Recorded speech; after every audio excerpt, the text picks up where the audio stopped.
Once again, further evidence of man-made construction. Here we can see square windows that are visible in the walls of the structures, which give us a view of the past. Scanning the city for signs of prior habitation, we can see in the foreground a tower of cylindrical design, positioned at the edge of the city. The remains have suffered greatly during 3,500 years of wind and rain erosion. Even still, there is the appearance here of streets and man-made structures.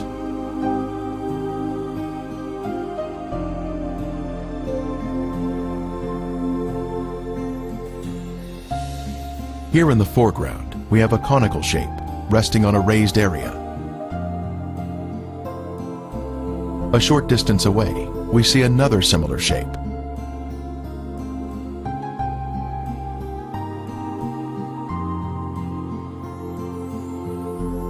As we pan across the city, we can see in the distance an arched doorway that exhibits a symmetrical shape even to this day.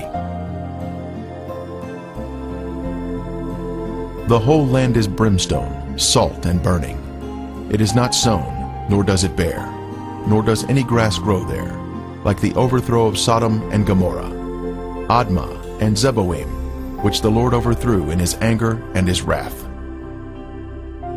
More anomalies are found in the cities. In this case, we have a large hardened clump of material that we broke open, revealing layers of previously heated material, including gypsum crystals, created by the combination of limestone and sulfur. From the intense heat, various objects were melted in the cities. Here we have some material that was boiling on top, while the remainder of the substance pooled at the bottom, creating a solid base. A very unusual find here, but just another strange anomaly not found in other areas of the country.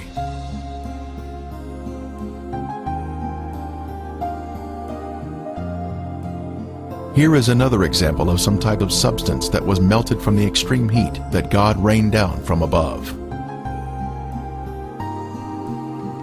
Resting on the ground, we find an unusual layer of gypsum crystals.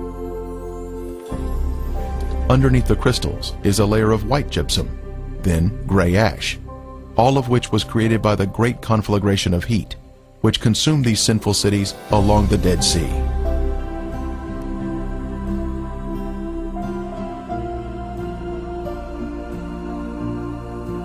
Once again, we find more gypsum, this time in a circular formation of crystals, all radiating outward.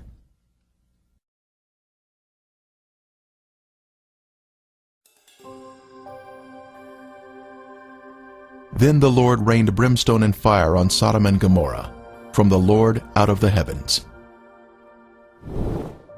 Brimstone. Our first sample was found here, having been washed down from a higher location. This is the heavenly marker left behind, which proves the sites to be the real Sodom and Gomorrah. Ron Wyatt was the original discoverer of these cities in 1989, and he now describes the brimstone found here. Okay, we're down at Sodom and Gomorrah still. Right in front of you see some unusual looking spots on this, shall we say, layer of ash. It's not stone, it's ash. Now we'll move in for a close-up of this. And you can see that they're kind of circular shaped places. Now what we have found, and we'll move in a little closer here, is that inside each of these is sulfur.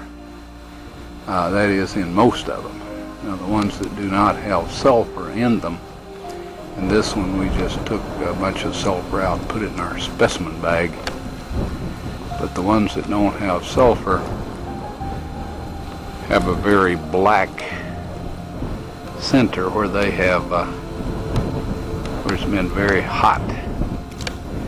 So now we'll move in on this one where there is some sulfur still present,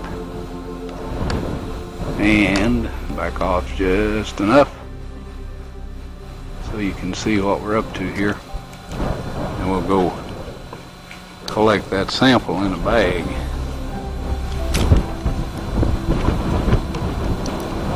Before I started using this knife, it was very, very sharp.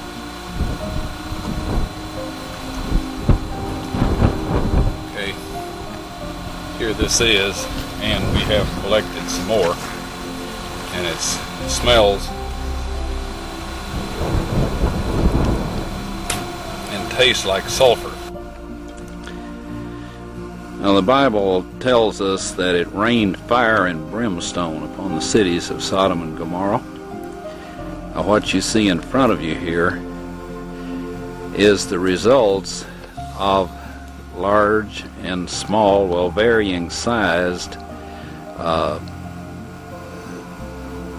chunks of sulfur, burning sulfur that have hit.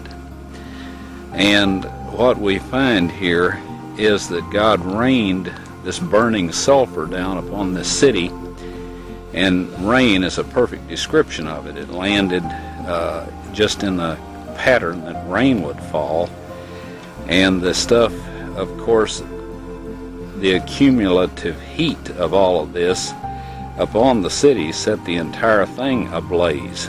The flashpoint of every material there, metal, stone, of course the people, and everything burned, and this sulfur continued to burn, and it vitrified the material around it after it had burned it all up, sealed itself off from the oxygen, and then of course smothered itself out. And in each of these little crystalline capsules here is a varying size chunk of sulfur, and there are millions of these in these ashes that we have here. Now some of them we have cracked open so you can see the sulfur inside, and others we have left intact, but there are millions of these here. So this shows that God indeed rained fire and brimstone upon these cities. And if you look in your dictionary under brimstone, you'll find that it is sulfur. A piece of the brimstone from the cities was lit at night, and soon there was a beautiful blue flame produced by the burning sulfur.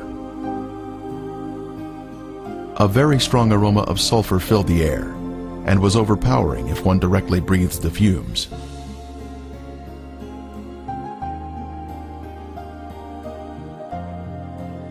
Exploring the cities further, more brimstone was found of various shapes and sizes.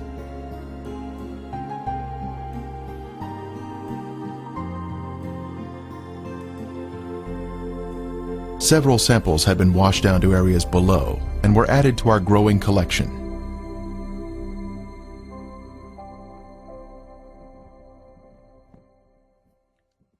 This brimstone is made of monoclinic, white sulfur that has been burned or cooked at a high temperature.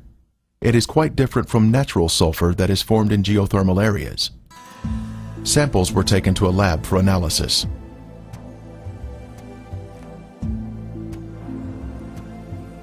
Each specimen was carefully separated and prepared for testing, with the outer portion cast aside.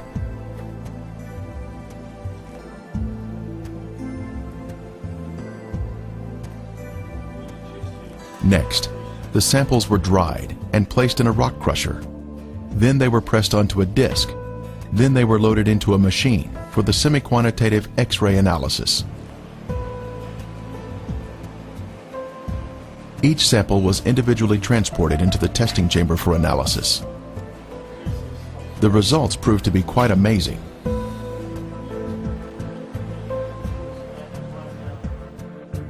As the samples were found to be 98% pure sulfur, unlike any other sulfur found on Earth.